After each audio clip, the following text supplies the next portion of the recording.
খবর 24 সাথে আপনাকে স্বাগত। নতুন নতুন খবর জানার জন্য আমাদের চ্যানেলে চোখ রাখুন।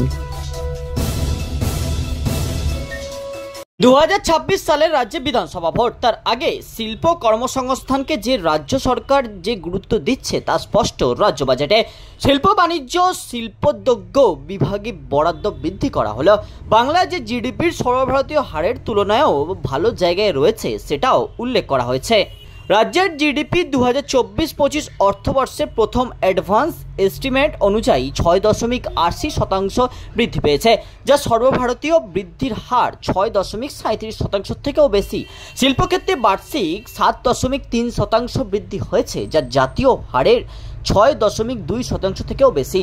এবারের রাজ্য বাজেটে শিল্প বাণিজ্য ও শিল্পোদ্যোগ বিভাগের জন্য 1477.91 কোটি টাকা বরাদ্দের প্রস্তাব করা হয়েছে। গত অর্থবর্ষে তা ছিল 1463.75 কোটি টাকা। পশ্চিমবঙ্গে 90 লক্ষ ক্ষুদ্র ও মাঝারি শিল্প আছে, যা দেশের মধ্যে দ্বিতীয় স্থানাধিকারী। এবারের রাজ্য বাজেটে ক্ষুদ্র, ছোট ও মাঝারি শিল্পোদ্যোগ ও বস্ত্র বিভাগের জন্য 1228.78 কোটি টাকা বরাদ্দের প্রস্তাব রাখা হয়েছে।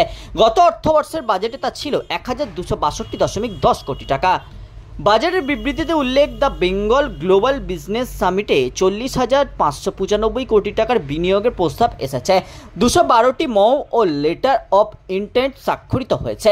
বিভিন্ন বিনিয়োগ ও প্রয়োজনীয় প্রকল্প ছাড়পত্র প্রদান ত্বরান্বিত করতে রাজ্য সরকার নির্দিষ্ট সময়সীমা অনুযায়ী এক জানালা বিশিষ্ট বিনিয়োগের প্রস্তাবের ছাড়পত্র হিসেবে মুখ্য সচিবের সভাপতিত্বে state level investment synergy committee করেছে।